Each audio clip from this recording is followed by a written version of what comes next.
TSPSC ప్రశ్నపత్రాల లీకేజీపై నిరసనలు వెల్లువెత్తుతున్నాయి. Dilsukh Nagar చౌరస్తాలోని Congress party ఆధ్వర్యంలో భారీ నిరసన చేపట్టారు. దీంతో ట్రాఫిక్ భారీగా స్తంభించింది. సరూర్ నగర్, మలక్పేట్ పిఎస్ల సరిహద్దులు కావడంతో ఆలస్యంగా రంగప్రవేశం చేసిన పోలీసులు అరెస్ట్ చేసేందుకు విఫల ప్రయత్నం చేశారు.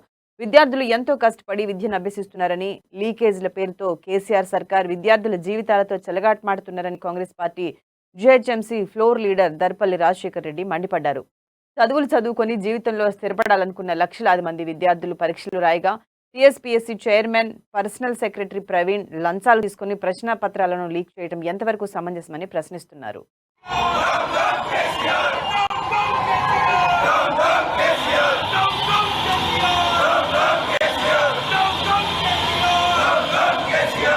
రాష్ట్ర వ్యాప్తంగా యువజన కాంగ్రెస్ ఆధ్వర్యంలో అదే కాంగ్రెస్ పార్టీ ఆధ్వర్యంలో ఎక్కడికక్కడ నిరసన కార్యక్రమం చేపట్టడం జరిగింది.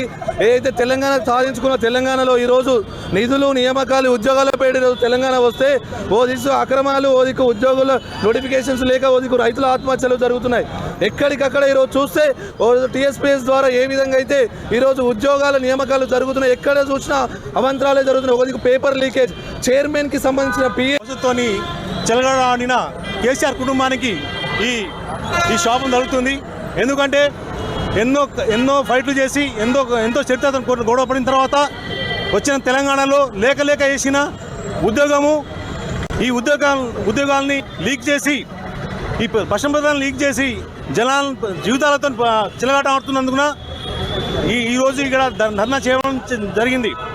చేసినందుకు ఇది పేపర్ లీకేజ్ చేసినారు. 110 మంది పోరలు అయ్యా అమ్మ కష్టపడి ఎక్కడో ఉండి హాస్టళ్ళల్లో గీస్టళ్ళల్లో చదివిపించి వాళ్ళ భవిష్యత్తు మంచిగా చేస్తామంటే ఈ కేసీఆర్ పాలన వచ్చి మొత్తము పేపర్ లీకేజ్ చేసి పోరలు మొత్తం సౌసు పట్టిస్తుండు, మొత్తం ఆగం చేస్తుండు. ఆయన చేత కాకుంటే దీపోమన్ కాంగ్రెస్ ప్రభుత్వం